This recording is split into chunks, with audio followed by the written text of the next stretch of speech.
Okay guys, are we seeing the same thing? Guess we are. By the way, this is Jones Fitness and Outdoor, and a video that has, for me, like compared to my other videos, has some traction, get views all the time. It is when I first showed you my Smith Wesson Model 41. So let's remove this holster. Let's take out the magazine, just gonna put it there, and let's remove this safety flag. So as you can see, this is a beautiful gun.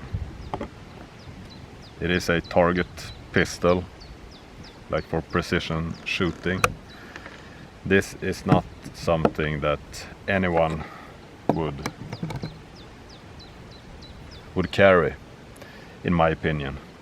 Has a long barrel, it is 6 inches, and for everyone except Americans, that's like 15 centimeters. So, I mean, long enough, probably. And for what I mean, from what I use it for, 6 inches or 15 centimeters is the maximum barrel length. And I think that's pretty standard for precision shooting. So, as you can see, the handle is not one of those nice looking, I mean, it is nice looking, but it's not one of those like wooden handles that you might see. This is for target practice. So this, it is not made for my hand specifically, but it is for a hand of my size. See, I can adjust here, so I can get it tight, more or less around my hand. That's not the topic of the video, really. I'm just going to show you the other side. And you have a thumb rest here. That's pretty, I mean, it is noticeable. The handle on this gun would probably be quite narrow without this handle, because I'm just gonna show you, this is the original magazine. This gun is from, I mean, I'm not completely sure, but I would say the 60s, the 1960s. So it is more or less 60 years old. And well, anyway, the magazine, 10 rounds, 22 long rifle. So it is narrow. That means the handle can be narrow, and that's not always good. Might need some more to hold on to be precise. Anyway, I like that the magazine is back here. Lots of target guns have the magazine in front of the trigger, and yeah, that's like a totally different kind of gun. I like this one. A couple of things that might be fun to know, or to see anyway, is like when you see the gun from the side like this, usually when you rack the slide, you pull on top like you do on a Glock or any 9mm modern gun. But here, you see, this means, I mean, I'm no gunsmith at all. I'm just a regular guy trying to, you know, hit stuff sometimes. But this means that when you rack the slide, the bullet comes up, goes in here, and the barrel is not moving at all. That could be an advantage. I mean, if you have I guess you've seen a Glock sometimes, the barrel will tilt. I think that's a Browning thing. Anyway, the barrel will tilt like this usually when you go empty. But with this one, the barrel is not moving, and also, instead of having the barrel like internally separated from the body of, from the body of the top of the gun. It is, this part here is the barrel. There is nothing that you can take it apart, but you cannot separate the sights and the barrel. There is not like a barrel on the inside that you can remove. So the part goes from all the way back where your rear sights are, all the way to your front sights, and yeah, all the way around.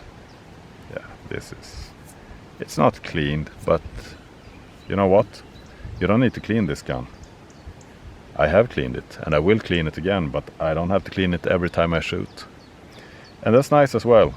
I have people I shoot with, they have these sport guns, like the Pardini, the Benelli, the German guns.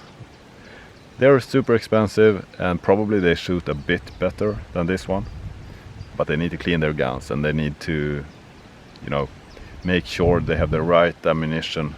I can shoot anything except if the box says optimized for rifle, then it will not work. But usually those rounds are, they are fatty, you get sticky when you handle them. So that's in my idea is that's what makes it hard. But when it comes to regular 22, that's not optimized for anything. Or, of course, optimized for pistol shooting. I can use anything, from the cheapest to the most expensive.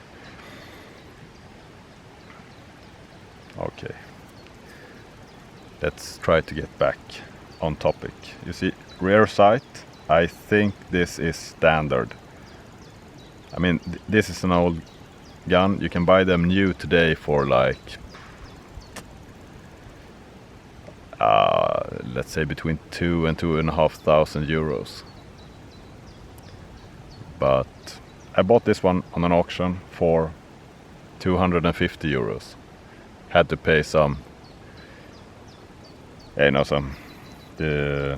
have it sent to me. And of course the licensing and stuff, but still the gun itself, 250 euros. Super cheap. And when I say some guns, more modern, more precise guns, they shoot better, and they do. But I have tried this one just with support like this, and so if you take me out of the equation and just leave the gun and me pulling the trigger, it is really precise. You will have bullseye, but you will have 25 yards or 25 meters actually. You will shoot 48, 49, 50 even, with support like this on a bench, no movement at all.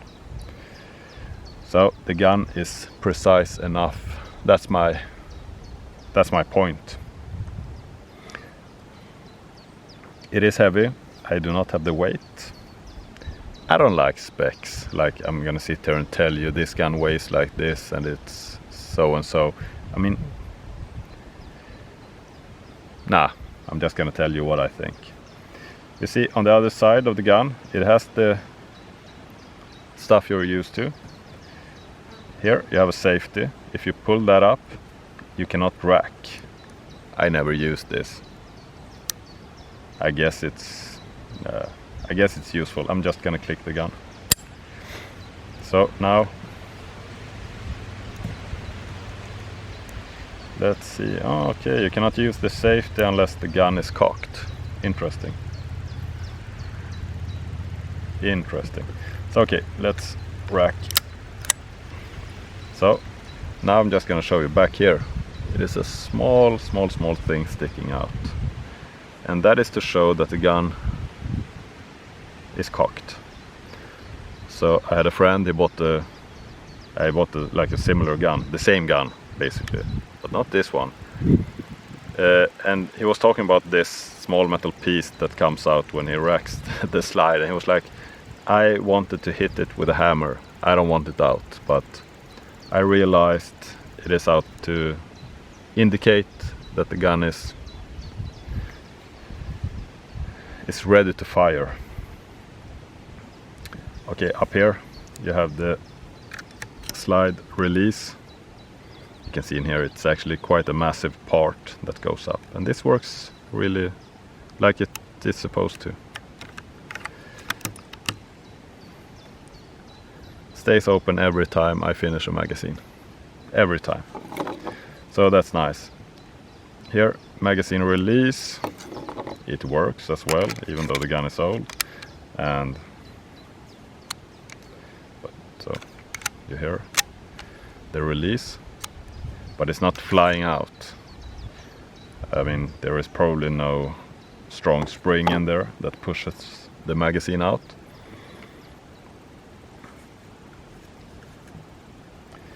So let's do like this. Just gonna show you, see if we can do it. This gun has no way of adjusting the trigger or the weight or anything. You just have to have a small move. Now comes to the wall and a small push. It's actually quite good. I've tried different guns, more expensive guns. You know, those guys, they try to optimize everything. And I mean, I don't hate on anything. That's just not what I do. I just want to shoot. I want to be proficient. And then maybe in the future I will try to adjust my equipment. But as you see, small movement. That can be just like a couple of millimeters. And when I compete, I am well above the force that you need to pull the trigger or to fire. I think it's like 1,360 grams, and this one is probably 1.5 kilos. So I'm well within what's needed. So today there will be no shooting. I'm not at the range, I'm just out in the sun. Have an older video where I shoot. I think I have some shorts as well, and there might be more shooting with this coming up. But anyway, if you are looking for a cheap gun and you can imagine an old gun that probably you can find it on auctions or stores everywhere. I mean, who am I? Just a guy on the internet. You don't know me, I don't know you, but I can tell you, I think for the price, I think you will be satisfied with the gun. Let's do it like this, so you know who is giving these poor equipment advice. And still we are talking about this Smith Wesson 41. From what I understand, the angle of the handle is similar to the 1911. I'm no expert. I don't own a 1911, even though I think I should. I'm that age. So if you want to shoot, or if you are shooting a 1911, sorry, maybe this is for you, so you can practice with cheaper ammunition. And I mean, you can also just buy one of those things like the new barrel and stuff that you put inside your 1911, and you can shoot 22 long rifle. But for me, when I see my friends, they have those solutions. Usually they don't use it that much, because when they practice, same if they shoot like 22 long rifle and 32 Smith & Wesson in the same gun, but they need to change the barrel and some stuff, the magazines. Usually they don't do it, so they just shoot 22 and they never shoot 9mm or 32. So my conclusion is I want one gun per thing I want to shoot, per class, let's say. So for me, anyway, this was a cheap gun. I can put all the money I would have spent on on a more expensive gun, I can put it into ammunition. And the gun shoots better than I do. So I'm satisfied. If anyone asks me about my gun, I will say it's cheap, it's reliable. Like I said, I can shoot anything except if it says for rifle.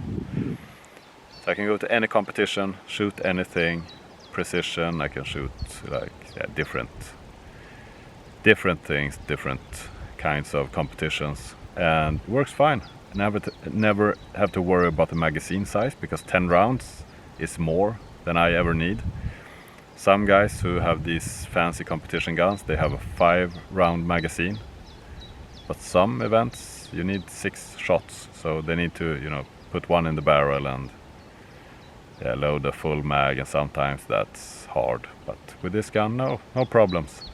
So you don't get the fancy stuff. You cannot do anything with the gun except shoot it. You cannot adjust anything. I mean, you have an adjustable rear sight. Of course, you can adjust for height and windage. The front sight is, I don't think you can even, no. Well, I mean, it's probably welded onto the gun. It is not strictly a part of the gun. You can see there is a small line here, but it is as solid as it can be. So guys, Smith Wesson Model 41. To end this, wrap it up. It's a long video already, just me talking. I recommend it. This is my favorite gun. Favorite. I mean, because it shoots well, and I am able to shoot it well. Easy to maintain, cheap to shoot. So if you find one that's cheap and in somewhat good condition, I bought mine unseen, but I think you will be satisfied. I think you will, really. So Smith & Wesson, give me a call, and if not, to the rest of you, keep improving, guys, do good things, and stay safe.